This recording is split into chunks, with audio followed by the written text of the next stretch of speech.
of the supposedly successful Work Choices campaign. And from the point of view of the ALP bureaucracy, the Work Choices campaign was successful.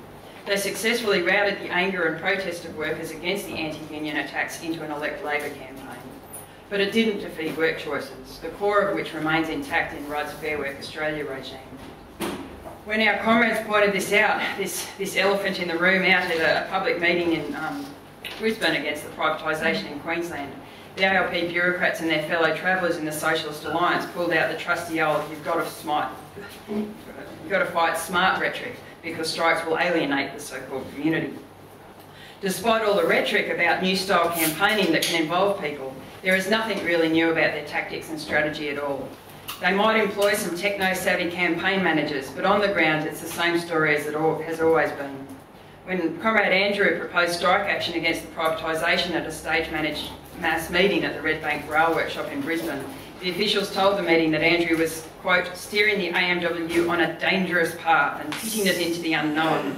One of the officials seized on this, asking members to read between the lines, and of course the usual dose of red baiting. Well, this example did again, though, demonstrate that there was a willingness to fight. The motion for strike action passed, but with the officials dead against it and a widespread demoralisation born of a history of being sold out, as Andrew reported, the numbers didn't tell much of a story. The membership felt gypped. The officials' equivocation and body language was enough to know that they'd been sold down the drain. There's nothing new. Keep a lid on militancy to keep the political direction within the framework of what is politically safe for the ALP, in or out of government.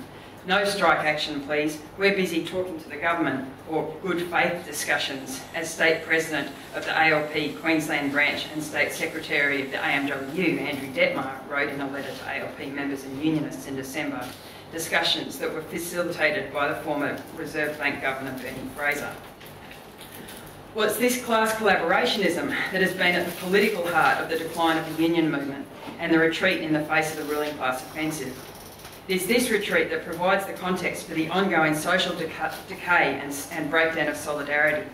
The ideological retreat as the bourgeois ideology of individualism is left unchallenged, an ideology and culture that is more and more expressed as consumerism. This consumer culture is heavily marketed, especially amongst young people. Popular youth culture is dominated by deliberate and contrived banality and emptiness. In reality, though, this is a foil for the promotion of crass individualism and the breakdown of social solidarity through the promotion of racism, misogyny and nationalism. And disturbing evidence of this are the music festivals where you can witness thousands of young people running around with the flag draped over them and brandishing their Southern Cross tattoos. There is opposition to this culture amongst young people, but without organised expression, without a galvanising movement, this opposition is isolated and atomised. This is also why so much goes into promoting this culture of individualism. It is, of course, about creating new markets for the new consumables, but it's also ideological. It's about isolating dissent amongst young people, creating the idea that you're alone in your opposition and disgust. The breakdown of solidarity and promotion of nationalism, racism and misogyny also lays fertile ground for false solutions, as people's expectations from the world come up against the harsh reality of capitalism and they look for somewhere to lay the blame. It's only a few years ago that we saw the mass expression of this racism and nationalism in the Cronulla riots in 2005, but the worsening experience of racism and sexism are a daily reality for many. The far-right nationalist and conspiratorial Citizens Electoral Council has also been noticeably more active in the last year, with interventions in the anti-privatisation campaign in Queensland and more active presence in the street campaigning. The dangers of such outfits are poorly understood, which is another product of the low level of class consciousness or historical perspective. Sections of the left in Brisbane, for example, had to be convinced that the CEC and their fellow travellers should not be welcome in the anti-privatisation campaign. And in 2005, the CEC published a statement against the anti-terror laws in the Australian, signed by dozens of union secretaries from across the country who had no problem lending legitimacy to the CEC. Nationalism is one of the greatest barriers to the development of consistent working class consciousness. It underpins the class collaborationist political outlook in the trade union leadership and it suits their aims, as the idea that the interest of Australian workers is tied up with the interest of the national ruling class disarms working people. The relative privilege of the layer of workers in an imperialist nation like Australia is born of the super exploitation of the workers in the third world. This lays the basis for the false consciousness that exists and for the perpetuation of the ideology of nationalism from within the Labor bureaucracy.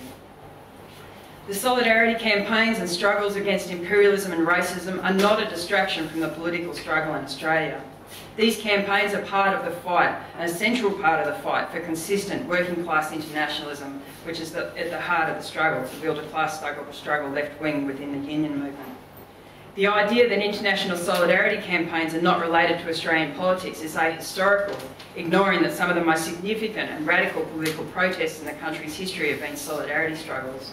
But moreover, it is a political concession to the class collaborationist politics of the union bureaucracy.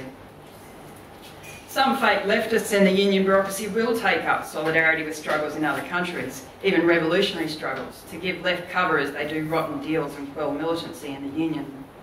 While such support is generally within the framework of a sort of paternalistic charity or a token gesture, our solidarity is firmly in an anti-imperialist framework. We seek to expose and build the struggle against imperialist domination of the third world and against military intervention, which is the extension by other means of the ongoing economic and political war and super exploitation of workers of the third world. At a speech given to a forum in Melbourne on December 8 about the Rudd government's Indonesia solution, Comrade Sam expressed this approach in explaining the newly formed Indonesia Solidarity Forum, initiated after the successful tours of KPRM PRD comrades Zeli Arian and Vivi Wijawati. Sam told the forum that our solidarity work is not simply an act of kindness to Indonesians or a form of aid or charity, but a responsibility given Australia's relationship to Indonesia. The lack of even basic knowledge among the majority of people in this country about what is going on in our own neighbourhood is a major contributor to the conservatism and ignorance that dominates Australian society. If people in Australia who live on an isolated and privileged country simply ignore our 240 million neighbours, the fourth biggest society on the planet, then Australia cannot overcome its continuing history of racism and xenophobia. This can be overcome by building organisations and eventually movements that provide people-to-people solidarity with the poor in Indonesia and with the rest of the third world, that is, with the majority of humanity. Well, an understanding of this is also why the ruling class and their governments put so much into reinforcing racism amongst working people. This constant campaign is being intensified again in the latest racist campaigns of the government against refugees and against Aboriginal people.